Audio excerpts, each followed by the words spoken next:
It didn't happen all at once. It unfolded slowly, like a crack inching its way across a pane of glass. Silent in the beginning, until eventually, the whole thing shattered right in front of us. What once appeared to be a bold, united family choosing a different path has now crumbled into sorrow, blame, and emotional wounds that still haven't healed. If you've been following Sister Wives from the start, you already understand. This was never just another reality series. This was a real family filled with real love, real heartbreak, and now, real destruction. What we're seeing now is the fallout, the wreckage. The Brown family isn't what it once was. Cody, the man who once stood on a soapbox preaching unity and fairness, has become emotionally unavailable to everyone except one woman, Robyn. Once introduced as the fresh face joining an already layered family dynamic, Robyn is now seen by many fans as the reason the whole thing came crashing down. And as the cameras continue to roll, the favoritism, the betrayals, and the deep emotional weight carried by the wives and children are no longer just fan theories. They're painfully obvious. Hey guys, I'm Emma. Welcome back to the show, your go-to space for unfiltered, real talk about what's actually happening behind the scenes of our favorite reality shows. If you don't already, go ahead and click that subscribe button. Like this video. And for real, I really want to hear from you. What's your theory on what actually tore this family apart? Leave your thoughts in the comments. I read every single one of them. Because what went on with the Browns? It didn't just play out on television screens. It hit close to home for a lot of people. And today, we're going to break down why. Way back in those early Sister Wives seasons, the loudest voice, the most ardent supporter of plural marriage belonged to Cody. He framed it as a divine vocation. Something grander, not just a lifestyle choice. He spoke endlessly of fairness, of going the rounds from one home to another, of the way that polygamy created bonds, monogamy could not. But along the way, somewhere, that story began to slip. It didn't disappear overnight. It wore away incrementally with each quiet refusal, each uneven moment. When Robyn joined the scene in season 1, the groundwork was already weak. But hardly any fans envisioned those cracks breaking into an outright fracture. At first, Robyn was the humble newcomer. She cried over, not wanting to disrupt the dynamic between the original trio. Meri, Janelle, and Christine was something Robyn used to fret about. But as the seasons progressed, that hesitation wore off. The equilibrium gradually tipped. Robyn was no longer one of the wives. She was the wife. It all started quietly. Cody was spending increasingly more nights with Robyn. Holidays felt unbalanced, and his interactions with the other wives felt more like visits scheduled on a calendar, while Robyn seemed to have his undivided attention. Not even the pandemic was able to make it clearer how far apart the two had drifted. Cody was imposing strict rules, wouldn't go to Janelle and Christine's houses, yet still lived in comfort under Robyn's roof. No one missed that. Not the viewers, not the wives, and definitely not the children. Then the formal divorce from Meri so that Cody could marry Robyn on paper and have her kids adopted by him. He claimed it was just a matter of procedure, but Christine said what many already thought. Cody didn't choose Robyn once.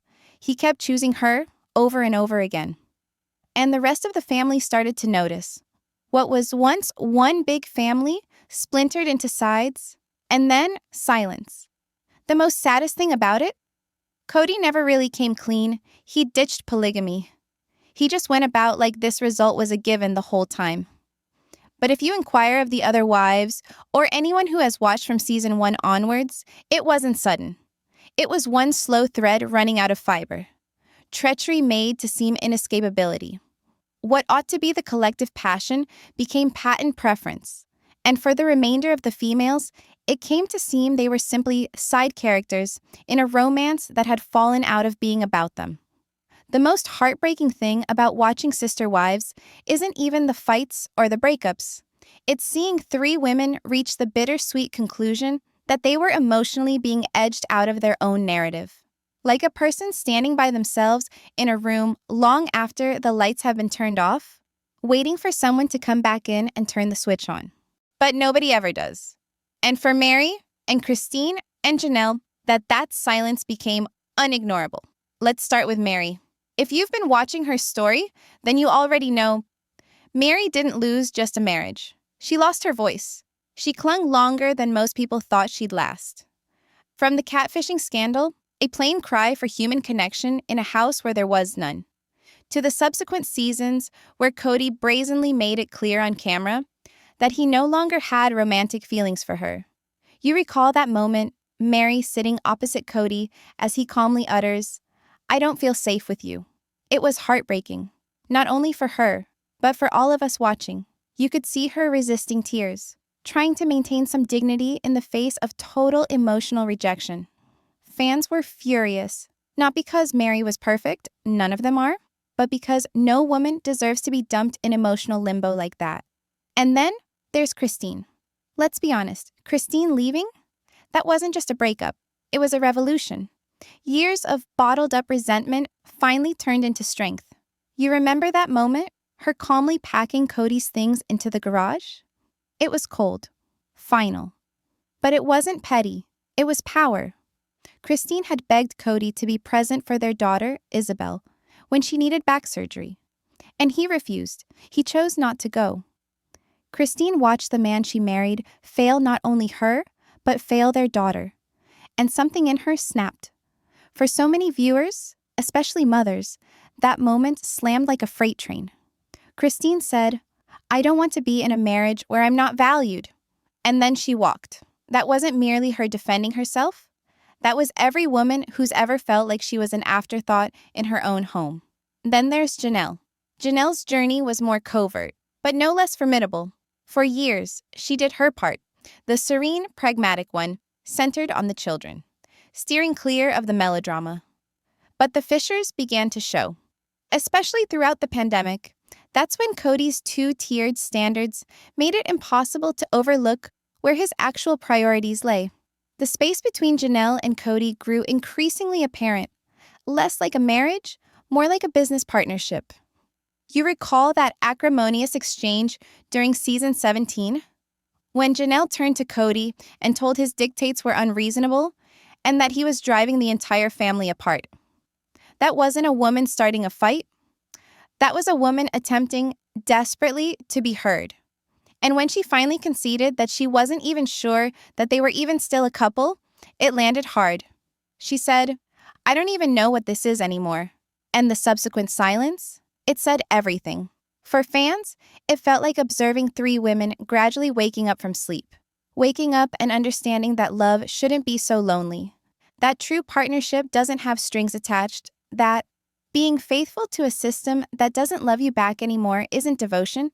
It's self-abandonment. This blowback didn't play out in one episode. It happened over years, years of quiet neglect, of being emotionally pushed aside, while Cody invested all of himself into just one relationship. And though Robyn declared she never wanted to be the favorite, her tears fell short of her comfort. The other wives were obviously hurting. And the audience? Oh, they were paying attention. Social media buzzed with support of Meri, Christine, and Janelle. Women stepped forward saying, "I've been there." Individuals began sharing their own accounts of silent sorrow, of being ignored in relationships that should have felt like home. Because what we were witnessing wasn't merely the disintegration of polygamy, it was emotional abandonment. And no legal contract, no shared religion can sustain a family when love is one way. If you really want to know what's broken in the Brown family, you don't begin with the marriages. You glance over at the children. Because while the grown-ups were falling apart on television, something even more tragic was occurring offstage. The kids, once boisterous, laughing, and tight, began to drift away from one another. Not only from each other, but from the one human being who was meant to be their grounding, their father. I still can't shake that show with Isabel. That moment altered everything. This darling, gentle little girl was getting ready to have spinal surgery, a big, life-changing surgery, and all she desired was for her dad to be with her. And Cody? He didn't go. He said pandemic travel rules made it too dangerous. But come on, he was still dropping by Robyn's place. He still went where he pleased. So why couldn't he show up for his own daughter when she needed him most? Christine did her best to remain calm, meeting the camera with a sorrowful face, telling her she was heartbroken. And Isabel? That poor girl attempted to smile past the tears, telling her she knew. But you could tell she didn't. Because how do you explain to a child that their father didn't choose to be there? That wasn't a one-time thing. And it wasn't limited to Isabel. We saw over time the emotional distance between Cody and most of his children become more and more profound. His children, other than those who reside under Robyn's roof. Over several seasons, viewers started catching on. There was a gentleness in the way Cody referred to Robyn's kids. A softness that wasn't there when he spoke of his other children. And questions started getting asked. Hard questions. Where was he for Gwenlyn? Why didn't he be there more for Hunter, or Gabriel, or Savannah? Why did he call Robyn's home obedient, while he characterized his other children as disobedient or disrespectful? That's not parenting. That's control, dressed up as concern. And it all came to a head in those wrenchingly raw scenes with Janelle's sons. You recall it? Gabriel sitting in that confessional, tears welling up as he spoke to producers that his dad hadn't called at all, not even a check-in. And then, that devastating moment about his birthday. Gabriel, already hurting, admitted that Cody forgotten his birthday. No text, no call, nothing. The cameras recorded it all. A young man, barely holding on, quietly whispering, "He just forgot." That wasn't sad. That was devastating. These children aren't little anymore. They're grown-ups now. And they've survived it. The favoritism, the alienation, seeing their father treat one home like royalty and the others like they were burdens. And the truth? They remember. They will remember. Even in the more recent events, you can still sense the tension. Cody doesn't know how to repair what's been damaged because he doesn't entirely see it. He says things like, "They pulled away from me," as if the estrangement wasn't born out of his own choice. But the fans? They saw it. They still see it. They watched him leave the hard moments whenever it became awkward, whenever it challenged his power. He wanted loyalty, but he didn't provide love. He commanded respect, but didn't establish connection. The Brown kids weren't background extras in some soap opera. They were living this disaster. They felt the crack long before the marriages themselves broke. And now? Now they're the ones remaining to make sense of the wreckage of a family that preached unity but practiced division. And that is perhaps the most painful legacy of all. Now, let's discuss the name that always surfaces when fans probe what actually led the Brown family to implode. Robyn. Whether or not you think she's a master manipulator or just a woman stuck in the middle, one thing is crystal clear. Robyn's arrival shook things up. She wasn't merely a new wife. She turned into a turning point for the whole family dynamic. It all looked promising at first. Cody was ecstatic. The original wives made an effort to be friendly, and viewers gave her the benefit of the doubt. But that initial optimism did not last, because as the seasons went on, a clear pattern started to form. Robyn wasn't just fitting in with the family, she was gradually becoming the center of it. Fans who have watched from day one have witnessed the transition. Cody spending most of his time at her place, prioritizing her kids, and making decisions that, whether by design or not, always seemed to be about Robyn. From the outside, it appeared Cody wasn't just preferring her. He was rebuilding the whole family with Robyn as the central figure. Now, to be clear, Robyn has refused to manipulate anything. In a number of confessionals, she's mentioned things like, "I get blamed for every decision Cody makes, and people think I cast spells on him." And yes, there are times where she really does appear torn. She weeps. She speaks of the agony of being perceived as the villain.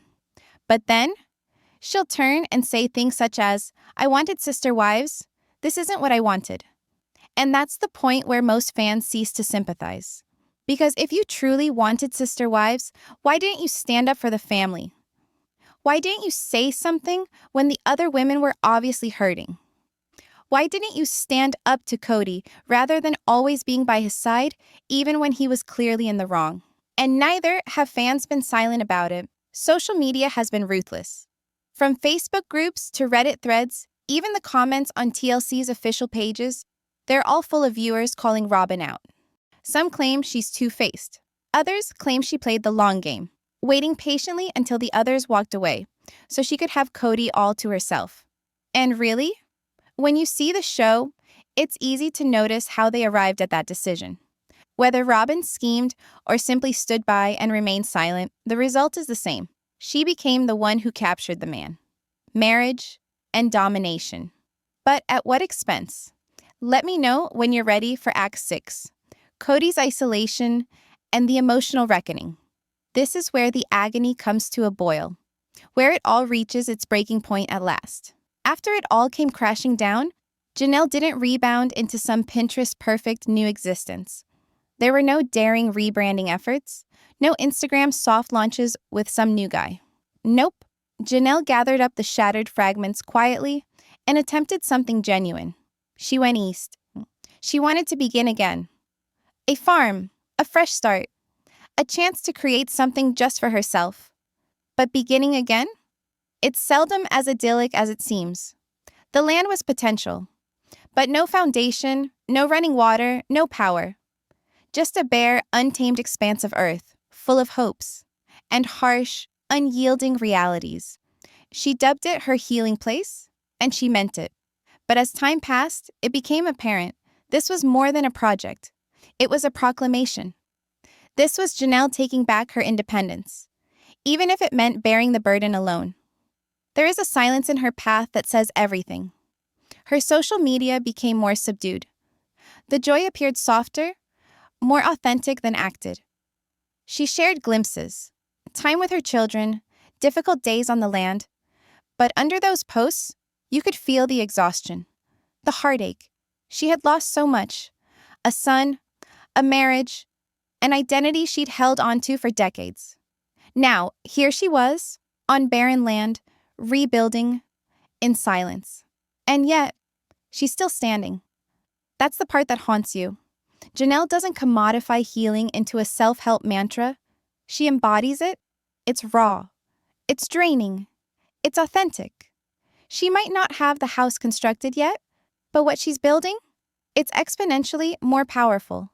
A self-declared life. A woman no longer asking for permission to be whole.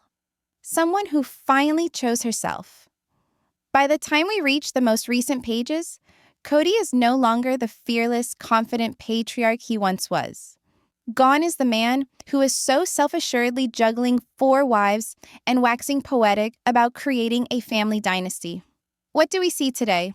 A man unraveling, alone, bitter, bent under the weight of all he used to say he kept together.